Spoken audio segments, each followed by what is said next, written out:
Hello mga cutie pies, nandito na naman tayo para sa isang tutorial kung saan tayo ay gagawa ng pag-overlay ng ating ipaplot na property papunta sa LC map or land classification map para malaman natin kung under siya ba ng alienable, indisposable or timberland.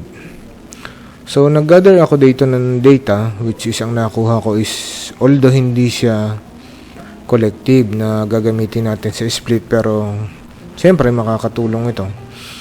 Kagaya din lang naman ang gagawin nating proseso kahit pa siya ay collective or para sa new lands na title o individual na siya. Unang-unang gagawin natin, ipa-plot natin yung property using the title or the plan. Nakasulat naman doon yung mga bearings in distance, tie point, tie line. So, yan. Ganun yung gagawin natin. So, without further ado, let's start. Andito yung ating nakuhang title, which is yun yung Sunbird sa Padre Burgos. Ayan, ang area niya ay 9.6703 hectares or 96,703 square meters. Ang maganda nito is na-approve na siya.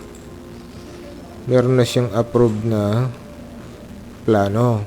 Kaya ang kagandahan dito, minsan kasi yung title is mayroong typo error, at kapag ganitong na-approve na, ito yung plano, pinicturean ko na lang yung mga bearings in distance nang na-approve at na-upload ito doon sa system nila. Siguradong bago nila ito approvean, tama na siya. Tama yung bearings in distance niya. Kung nagkamali man siya doon sa title, sinertify na yan ng geodetic engineer na nagsukat na ganun yung tamang para tamang bearings in distance or etc. Kung ano man ang may problema doon sa title, na certify na yan para lumabas yung tamang area. Okay, ito yung Sunbird, ito yung na title, ito naman yung plano. Ang gagawin natin, ito naman, ibinigay ko na ito sa inyo, itong boundary computation. Ang importante kasi, every time na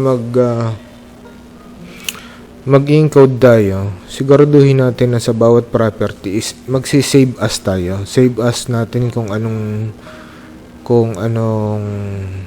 property yon, sama natin yung title number. So, nang sa ganun, kapag may binalikan tayo kasi yung pagkakagawa natin o pagkaka-overlay natin is hindi tumama, pwede nating ulitin at babalikan lang natin yung file. Okay? Minsan kasi hindi natin maiwasan or dahil sa mga pagkakamali ay kailangan natin balikan at ulitin para ma-correct natin yung mga pagkakamali at nang tumama tayo doon sa talagang pwesto niya. Kita nyo, kung mapapansin nyo ito, sinave ko na si as Sunbird tapos ito yung title, pero ito hindi ko pa nababago. Kasi ituturo ko pa nga sa inyo isa-isa. Unang-una, para hindi kayo malito o tama talaga yung inyong ginawa, pagka inyong binalikan, bago kayo mag-save as, kailangan fill upan nyo na ito, mga kulay pula na ito. Okay? Gagawin ko dito, siyempre, yung pangalan ng title is Sunbird. Ito. Sunbird Sales Company Incorporated. So, yun ang susulat natin dun sa dun sa paliitin ko to. Yan. Para habang nagtatype tayo, dyan natin kukopyahin sa title. Okay. So, ilagay natin doon sa name. Sunbird Sales Company Incorporated. Saang lugar? Nakalagay naman yan dito. Parcel of land, etc. Situated in the barrio of Sipa, Municipality of Padre Burgos. So, ilagay natin Sipa. Importanteng ilagay natin yon kasi minsan may mga property kasi na although siya ay dalawang lote, magkaiba ng lugar. Kaya para ma-distinguish nyo kung alin, parehas din ng title. May mga title na ganun kasi. Sa isang title, dalawang lote, magkaiba ng barangay. Pero bihirang mangyari yun. Nung araw lang yun nangyayari. Ngayon, hindi na. So, ayan, Sipa, Padre Burgos, Quezon. Tapos, anong lote siya? Ito siya, oh. Lot 1B of LRC PSD 189632. So, susulat nyo, Lot 1-B LRC PSD baliktad 189632. Yung perimeter automatic yan, hindi yan dapat pilapan, no? So anong sinasabi dito? Ito kasi yung magiging tie point natin. Ang tie point nya is ayan, beginning at point mark 1 on plan being, ayan, ang galing siya sa BLLM 6 ng Padre Burgos. So BLLM number 6. Ang Padre Burgos is CAD 227. Mamaya ko na ipapaliwanag. Kung hindi nyo man alam, may kasama rin naman yan na ibinibigay ko o ibinigay ko na sa inyo na mga reference ng buong Quezon 2. By the way, ito nga palang video na ito is especially para sa Quezon 2 lang ito. Kasi yung lahat ng gagamitin ko na data, mga tie points, titles is under Quezon 2 province only. So, kung may pagkakapareho man ito sa inyo, or yung proseso naman parehas lang. Although, ito nga kasi yung pinapaliwanag ko is dito lang to sa aming lugar, yung 3rd and 4th District of Quezon. Okay? BLLM number 6, CAD 227, Anong Bayan, Padre Burgos, Cadastre. Okay? So, mamaya na natin ito di-discuss. Itong portion na ito, no? Yan, kinulayan ko na rin kasi yan, i-inputan natin yan.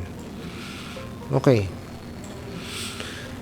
mas mainam na kapag ang isang title is mayroon ng approved plan, mas mainam na doon tayo kumuha, no? Kasi unang-una, mahirap magbasa ng mga bearings in distance na papaganito, yung horizontal ba? Horizontal yung although lahat naman siyempre pagkakasulat niya sa horizontal, pero yung pagkaka-arrange ng bearings in distance niya is naka-align dito sa guhit. Unlike kung ganito, kasi sa Excel kasi pag nag-enter ka, bababa lang siya. So dire-diretso ka lang. Ito lang siya, oh, ganyan. Mamaya papakita ko sa inyo. Ito, ayan, oh, kagaya niyan. Kita niyo. BLLM 6, ito 'yon. Ito yung tie point. Ito naman yung tinatawag na tie line. Ibig sabihin from that tie point, ganito kalayo yung corner 1 ng property. From south is 74 degrees 37 minutes yung angle niya from that point at ganito kalayo, 1055.68 meters buhat dito. Okay? Ito 40-40 na ito na nakasulat, 40,000. Mamaya ako di-discuss. Kasi kailangan natin na may transform ito into PRS-92, yung Philippine Reference System. Ginawa siya noong 1992 or na-approve siya noong 1992 na yun ang ginagamit ng LCMAP. Okay? So, mag-i-encode na muna tayo.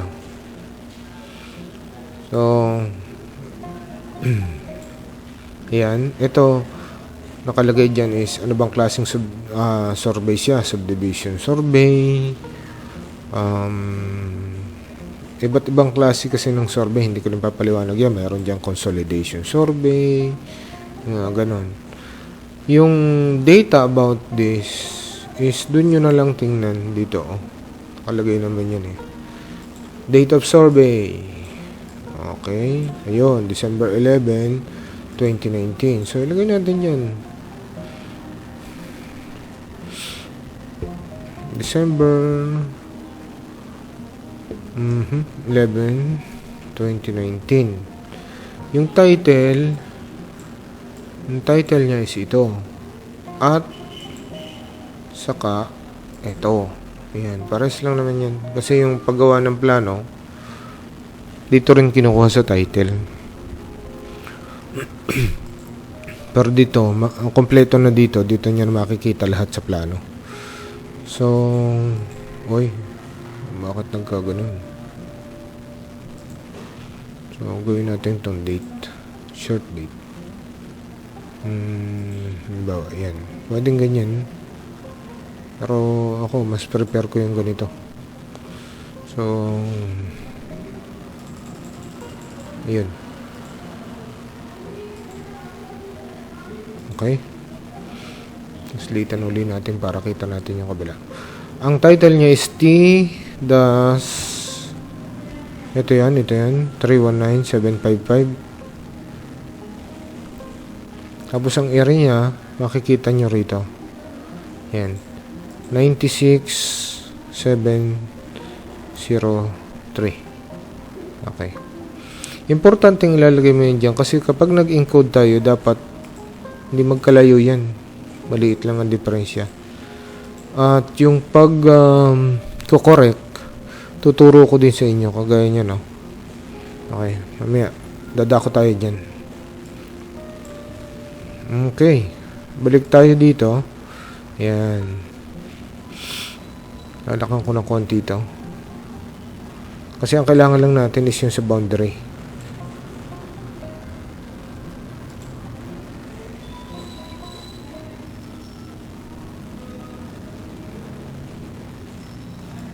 Yan. Lalakan ko ng konti. Ang sinasabi dito ay ang boundary niya is southeast 7437. Ayan, parehas na siya southeast. Pipindutin nyo lang naman southeast, ganyan. Hindi kayo dapat magkamali kasi may iba yung direksyon, no? Ayan. Southeast. Lagyan muna natin dyan.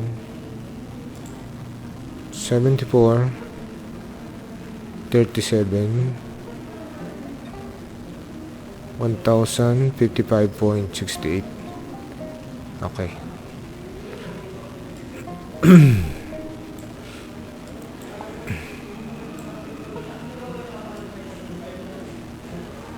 Ito yung sinasabi ko bakit madali yung sa plano.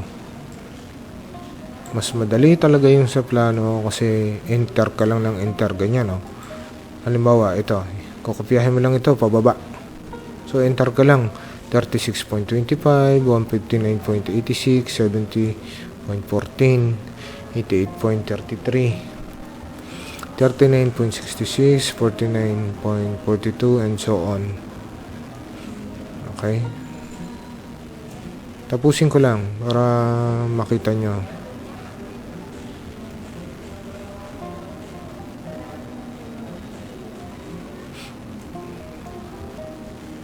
Ang importante, hindi kayo magkamali. Dito malamang makabisado nyo yung numeric keypad ng inyong laptop. Medyo malas-malas kayo kung ginagamit yung laptop is walang numeric keypad.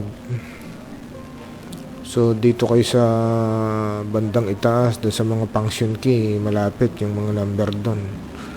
Doon lang kayo medyo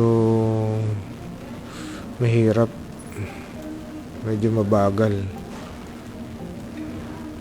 Samantalang dito, kung kabisado nyo yung numeric keypad, kung mayroon siya, madali lang. Okay. Ang inuna ko is yung distance. Hindi ibig sabihin is yun ang tama. Not necessarily ito lagi din ang unahin nyo. Kung mas maaluman kayo kung saan, kung gusto nyo, ito munang mga direction. So, kukopyahin nyo yan. Ito ay laging manggagaling doon sa dito. Tingnan nyo, boundary. Ayan, dito lagi yan. Yan yung mga tie point. Okay? At mga tie line. Kaya sinasabi dyan, tie lines from BLLM number 6. Ayan, tie line yan. Okay? Yun ang laging nasa kaunahan. So, sa pangalawa na tayo mag-uumpisa pagka ito na yung lote mismo eh. Ito naman, yun yung distansya. Okay? Ulit-ulit na yata ako. So, southeast, northeast, northeast, southeast, southeast, southwest, southwest, southwest, northwest, southwest, southwest, southeast, northwest, southwest, southeast yung na-type ko. Southwest, southeast, northwest, northwest, northwest, northeast, northeast. Okay. Pareho tayo ng dami. Ito at saka yun. So, malamang tama tayo. Okay. Okay. Naka-formula kasi ito na kapag wala na dito, automatic siya magiging 1 doon. So, makikita nyo, ito yan eh. 2, 3, 4, 5, 6 hanggang 22 tapos hanggang 1. So, talagang tama yung dami ng ating in-encode. Ang kagandahan dito kasi sa Excel, kesa dun sa title na sinasabi ko nga, dito, encode ko lang ng encode kasi sa Excel tayo, pababa ng pababa. Samantalang, kapag ang ginamit natin is yung title, mag-iisa-isa kanyan. Ito mo yun, South East. So, pipindot ka doon sa South East. Diba? Yan So, southeast ka muna. Pindutin mo yung southeast. Tapos 74. Lipat ka na naman dito. 74. Tapos lipat ka din dito. 57. 57 pala nakalagay dyan. Bakit 37 dito? Sa plano.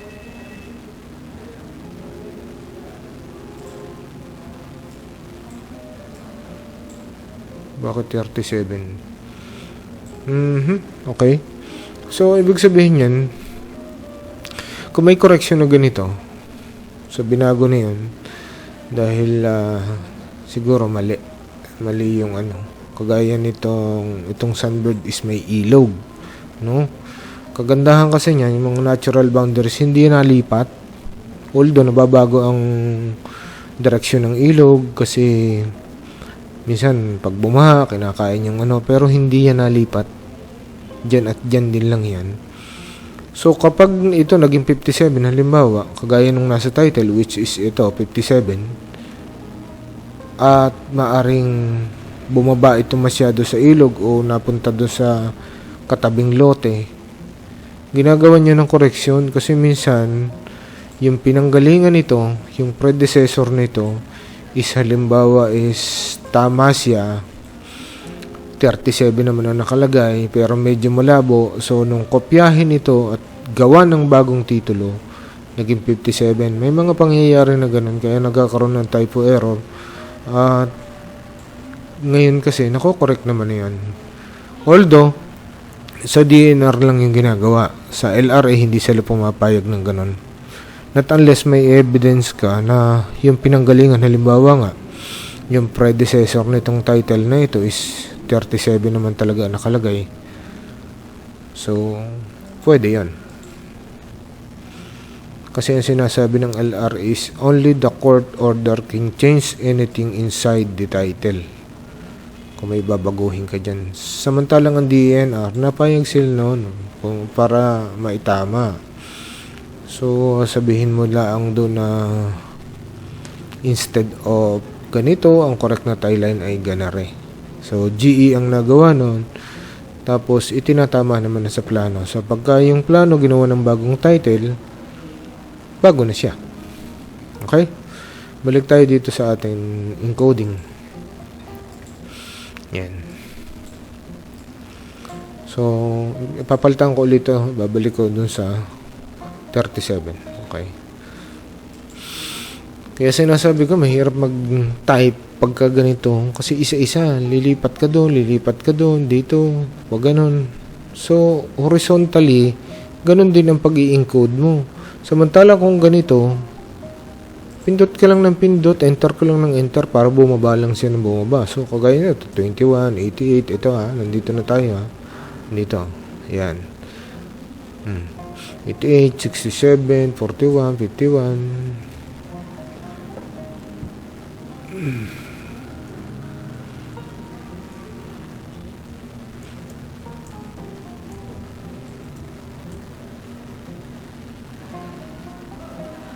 Tuloy ko lang yung pag-i-encode ko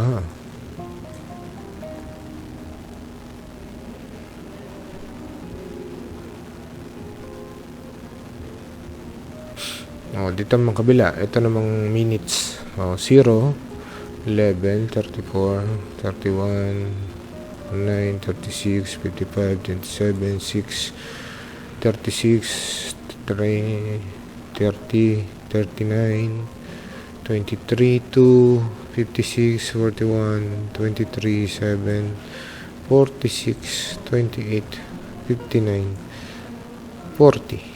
Okay. Yan. Pagkatapos niyan, lalakan ko na to Tapos na tayo dun mag-encode Pagkatapos niyan, ito, i-click nyo, i-drag nyo papunta rito, hanggang doon sa number 2. Tapos, i-click nyo yung dulo, ito, at hilahin nyo, click and drag, hanggang dito sa baba. Ipapantay nyo. Para ma-fill up, ito, yan. Okay? Tapos ito, kung mapapansin nyo, dapat ito lahat ay number 2. Ibig sabihin, ito kasi yung decimal points. Diyan, ibinabase yun. Kapag hindi nyo ginawa yun, ng 2 lahat, mapapansin nyo itong line nyo dito. Ayan Ito nyo, decimal nito ay 2, ito ay 3, ito ay 4, ito ay and so on. Pangit. Okay? So, click nyo. Pwede nyo i-drag or pwede nyo i-double click. Drag na lang natin. Okay. Yan. Naging 2 na siya lahat.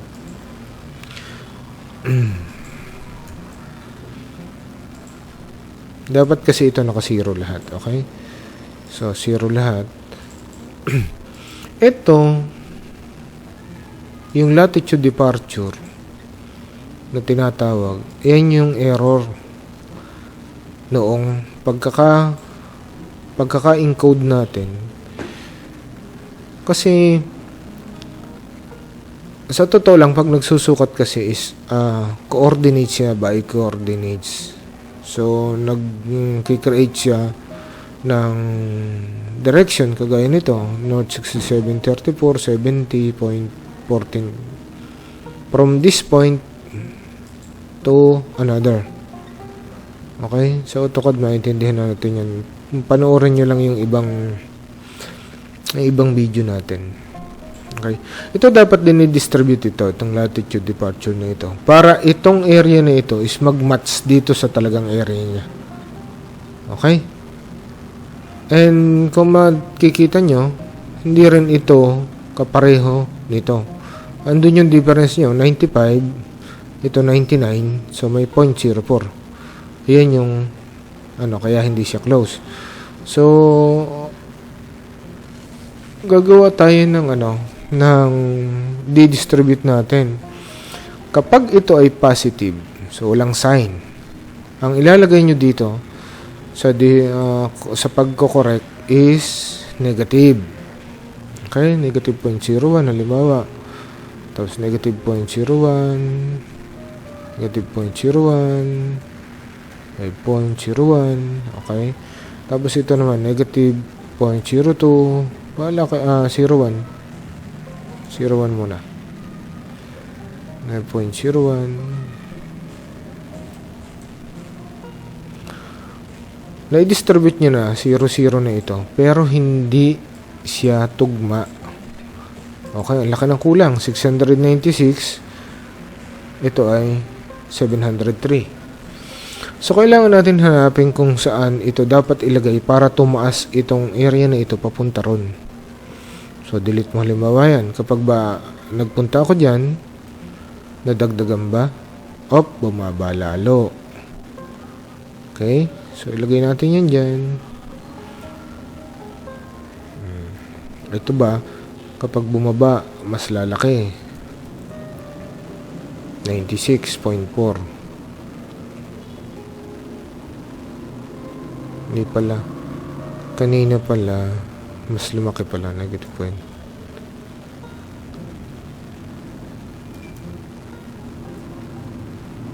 So 97 na siya. Lagyan natin dito sa mas mababa. Uy, mababa.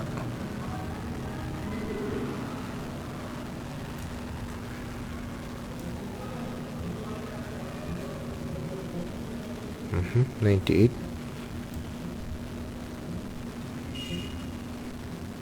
99. Ito naman. Tingnan natin. 700 na. 701 na yan. Consider na ito. 0.94 is parang 1 na rin yan. Baba pa natin. 7. Bumaba lalo.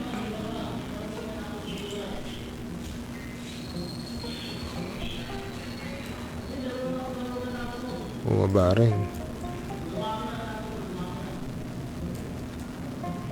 Ingay ni Fernando.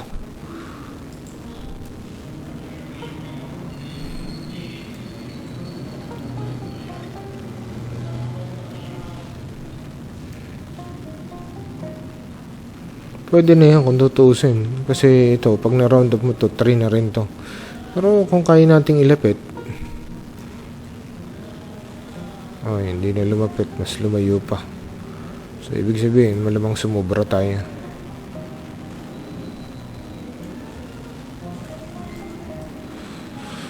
So, yan. Pwede na yan. Okay?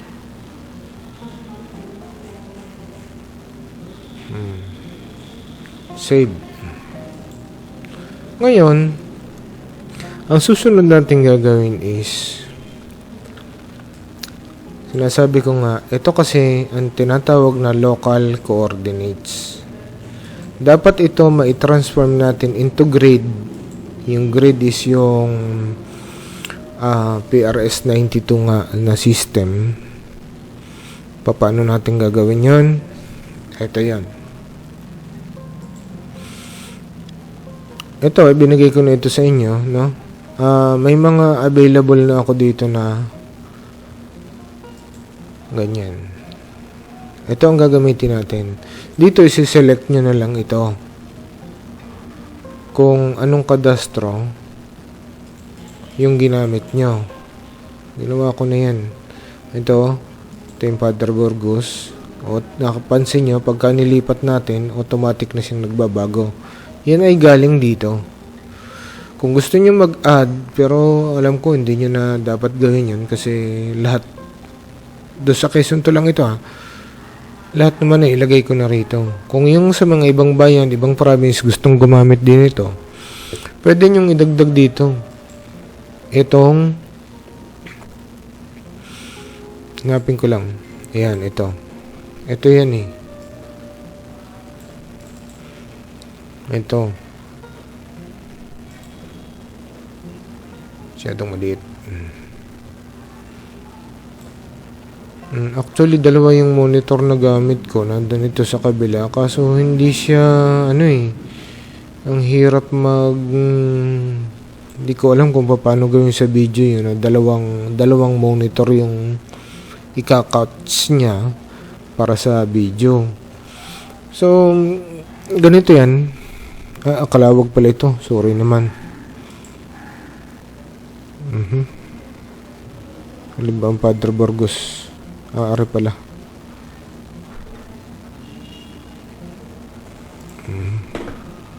Lipat ko. Yan. Ito pala yung Padre Burgos. Kalawag pala yung napakita ko sa inyo.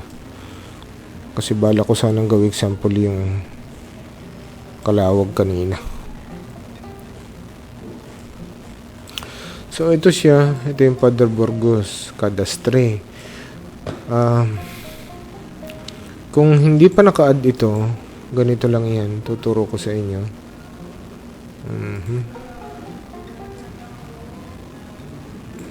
Dito sa sheet ng Cadastre, dito kayo magdadagdag para i-select nyo na lang dito sa lugar na ito kung ano yung bayan o anong kadastro. So, hindi pa tayo. Wait Man. Dadagdag nyo dito.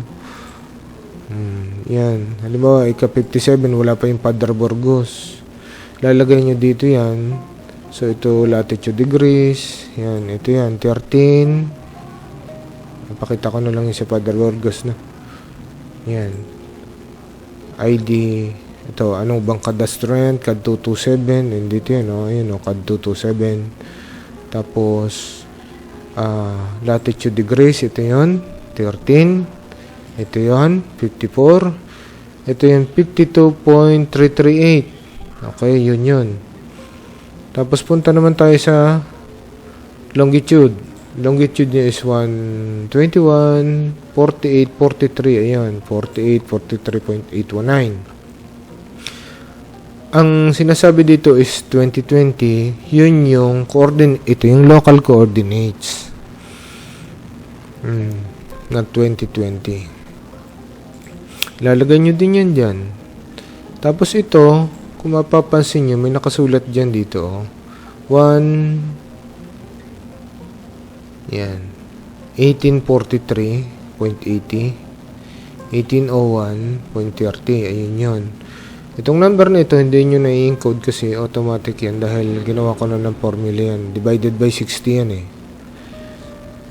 dito na yan. At yan, ang ginagamit para sa computation, ang pagtatransform natin, computation, yan ang ginagamit sa minutes per seconds. Factor yan para sa curvature ng Earth. Dahil yung Earth natin is not flat Earth. Round tayo. So, yung mga, although yung plano, ina-approve niya na plain lang. Flat talaga siya. Pero ang totoo niyan, pabilog kasi ang mundo. So, kailangan gumamit tayo ng ganito na formula. Yan yung meters per second nga. Factor yan. Ang minamultiply nila yan dyan.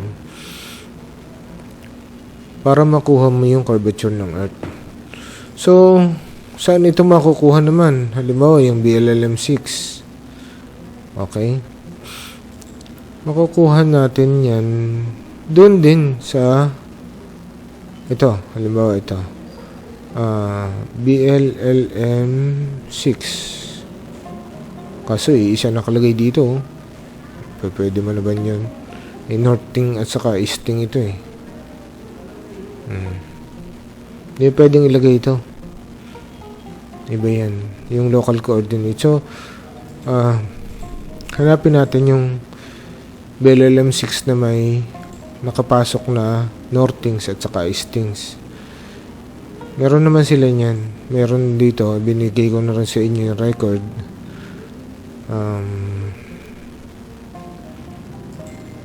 Hindi yan. Nawala na ako. Ito.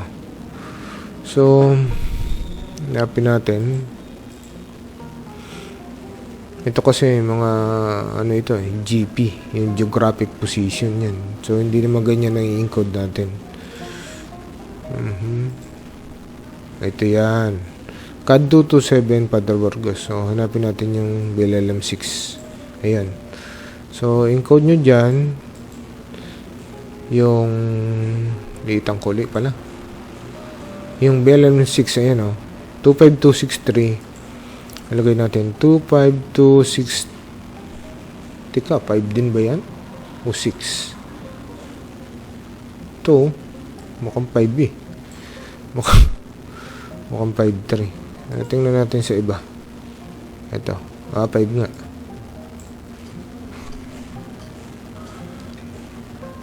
$25253.57. So, 53.57. Tapos 20, ano ba yan? 673 673.46. Ito, maintindihan sulat minsan eh. Tingnan natin dito, base natin doon sa isa. Okay, tama, magkaiba pa. 200, anong sinasabi dito? 0018.79. Yun nga pala. Ako naman pala ang mali. Sorry naman. So, 20018.79. Pansin nyo, pag nag-encode tayo, ayun, automatic na nababago. No? So, click nyo lang yan. Dalawa na yan. Tapos, right-click nyo, copy. Okay? Balik tayo dun sa in-encode natin. Tapos, i-right click nyo si dyan. Ito lang, yung value lang kukunin nyo. So, nabago na siya. Nag-compute na siya ng ano niya. So, ayan na yung grade na tinatawag. Ngayon na nakuha na natin yan. Nandito na siya. Nakaganyan na. Pwede na nating buksan yung ating LC map. So, bukas tayo ng AutoCAD.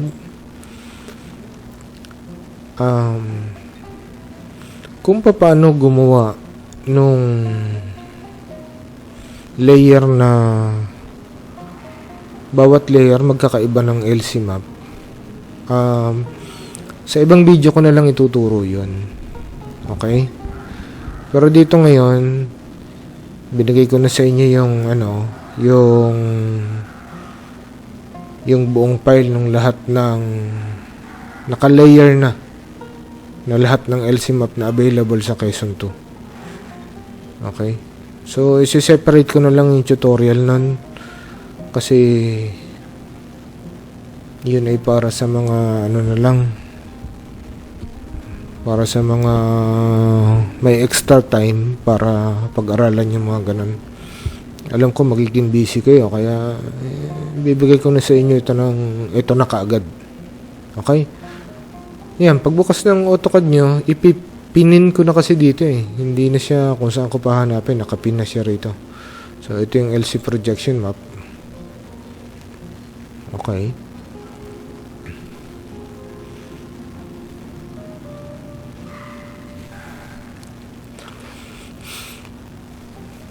Medyo mabagal kasi opening of any program is depending on the speed of your computer. Unfortunately, hindi ganun kabilis yung aking laptop.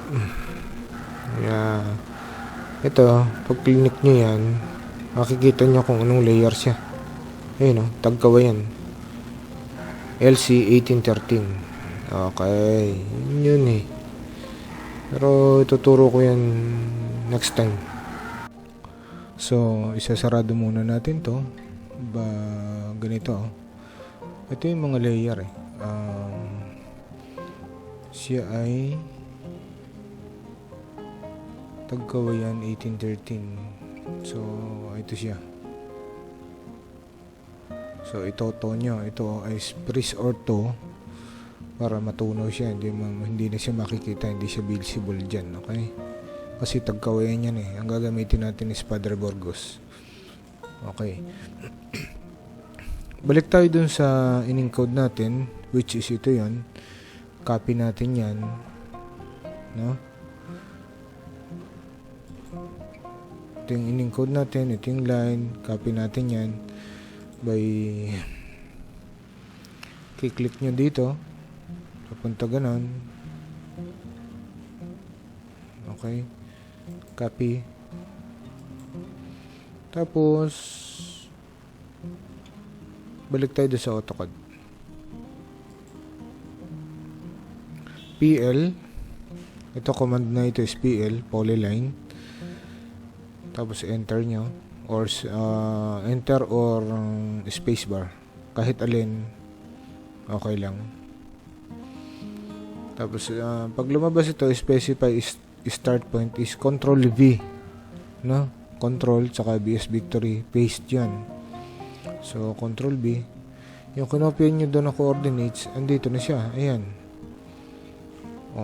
Nagawa ko na pala dati yan before pa-approvean, kasi nakita ko na nga kung anong status niya sa LC map, no? Pero hindi na natin tatanggalin yan, para lang maipakita ko sa inyo kung paano siya ginawa. So since Padre Burgos siya, dapat maglabas tayo ng ito na yung actual position niya sa PRS-92. PRS-92 ang gagamitin natin doon sa conversion, kasi PRS-92 dahil yung LC map ay gumagamit ng PRS-92 na geographic position. Okay, so magbubukas tayo ngayon sa Padre Burgos. Halimbawa, isa-isa lang, kasi minsan mabagal yung computer, hindi natin kayang magbukas ng sabay-sabay.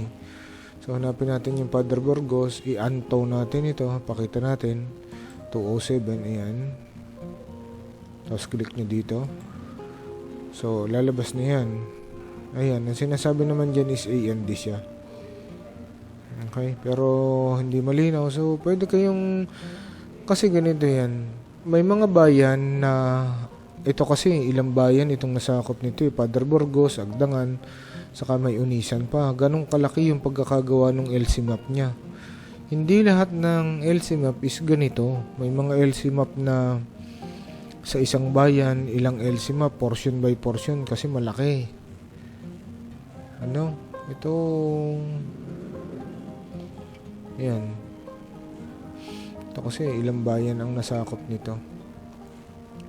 So pwede kayong, halimbawa, inilabas nyo itong LC na ito, yung 207, pero hindi siya tumama dito sa property na ito. Hindi siya dyan. Halimbawa, somewhere over there, somewhere here, na hindi siya nasakop. So kailangan buksan nyo yung iba. So isarado nyo na yung 207, ayan, sarado nyo, tapos bukas kayo ng iba hanggang sa masakop ng kung anong LC yun. O ayan. Sinasabi naman dito is kalimitan kapag sinabi na certified na siya, yan ay hindi na timberland. Pero although ang nakalagay kasi dito is yun daw ay AND, ito wala namang nakalagay. So pwede nyo hanapin kung saan nyo makikita na may nakalagay. Pero usually pagka ganyan sinabi na certified, kagaya nito, AND na yan. Most of them ganyan. Pero yung isa, yung may na-encode ako na may nakalagay na certified pero kadugtong pala. Titingnan nyo lagi. Ganito kasi yan, yung mga dotted line na ito. Yan, dotted line na yan. Yan yung ginawa nila ng LC map. Ito yung mapa, tapos yung mga dotted line na yan, yan yung sinicertify nila. Diba? Ito na yung ginawa nila hanggang dyan, papaganito. Yan yung guhit na yan. Yan yung ginawa nila ng kung AND na ba siya o timberland. Okay? Ito, kagaya nito, yung guhit na yan. At ang kalimitang boundary is natural boundary, kagaya ng ilog, sapa, yan, natural boundary yan. Kalimitan, pagka tumawid ka ng ganyan, ibang assessment na nila kung yung ba ay timberland o ano. Ito, kagaya nito, buhat dito. Hindi nyo kita yung aking cursor no? Kasi kulay puti. Sana maaninaw nyo. Ito, yan, papaganyan. Yun ang ginawa nila ng kung timberland siya. So, paglagpas doon, ito naman kabila, END na. So, sinasabi dito na certified. Ibig sabihin, siguro yan ay nagawa na ng dati pa. Na yan ay END na. Kaya yun na-certify na. Ang project niya si Lagi Manoklan na class Tayabas project number 1, which is yun yung naandun sa sa previous LC. Ito na nga yun, yung 207. Sinasabi naman dito is END daw naman. Ayun. Although magkaiba sila kasi ito, kita mo yung ilog dito, yung Sipa River. Hindi ganun ka, mas accurate pa ng kaunti itong isa. Hindi kasi naman ganun ka-accurate ito. Kasi wala namang tie point ito. Walang tie point na pinagkabitan. Walang tie line. Ito ay compass lang ang ginamit. Kaya lang ang hirap din makipagtalo kasi by document kasi yung kanilang basihan. So ito yung Sipa River dito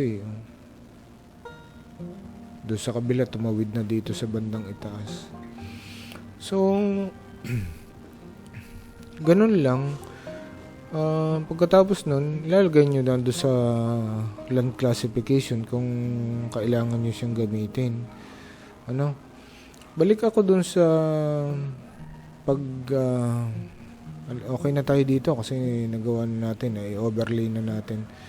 So kung gusto nyo, bago kayo mag-close, sarado nyo uli yung yan para walang nakalabas na ganyan. Tapos pwede nyo burahin itong mga binigay ko na file sa inyo. Pwede nyo itong burahin yung mga yan kasi hindi nyo naman kailangan yun. Ako may kailangan yan, pero hindi rin naman siguro makakasagabal, although ito ay pampabigat ng file. Kasi dagdag sa palya, mas malaki, mas matagal buksan, lalo na kung mabagal yung inyong computer. So, yung mga unnecessary things na nandito, pwede nyo naman tanggalin. Okay? So, i-close ko na ito. Babalik ako dun sa minimize ko na lang pala. Babalik ako dun sa pag-create natin ng tie point. Okay? Ito kasi, di ba yung ginawa natin kanina? Kinuha natin dun sa yan, kinuha natin dito. Okay? May mga instances na although kung kailangan nyo, itanong nyo na lang sa akin kung hindi nyo masyadong naunawaan. Kagaya nitong sa Tagkawayan. Kapag nakakita kayo ng Tagkawayan tapos ang nakalagay ay PLS63 extension pero Tagkawayan, ang nakasulat dito sa title halimbawa is saan ba yung title natin? Ito, parcel of land ganyan ang nakalagay is PLS63 extension pero ang situated in the barrio of barrio ng kung ano man na barrio dun sa Tagkawayan pero ang nakalagay ay PLS63 extension, yun ay mali kasi ito yan mahirapan kayo mag-plot niya ng tama. Ang PLS63 extension ay nasa pagitan ng Buena Vista, Ginyangan at Lopez. So, depende kung saan nyo ikakabit. Kung saan nakakabit yung tie line, kung sa Buena Vista ba o sa Ginyangan. Pero ang alam ko, sa Ginyangan yun. Pero kapag tagkawayan yung property, most probably hindi yun extension. Yun ay nagkamali lang ng pagtatype sa title. Yun ay PLS 63 lang. So kapag maggagawa kayo dito, ang pipiliin nyo kapag PLS 63, kapag ang nakalagay ay ganito, mayroong bracket na ganyan, tapos ay CAD 206, ang ilalabas nyo dito is Calawag. CAD 206 yun ang Calawag. Ayan o. Calawag Quezon, CAD 206. Kasi, yung PLS 63 na nasa tagkawayan ay katabing-katabi ng PLS 45 ng Calawag. Kaya yun nung ikadastro, marahil hindi ko alam yung dahilan, pero sa tingin ko is ganun yun. Na kaya hindi na sa ginyangan talaga ikinabit sa CAD 182 at nakalagay dito is CAD 206 ay dahil katabing-katabi nga siya ng PLS 45. So doon na lang siya ikinabit kaysa pumunta pa sila ng ginyangan para doon mag-reference. No? Kaya pagka kayo mag-i-encode dito, yung ilalagay nyo dito kung ano mang BLLM, iitan ko lang konti.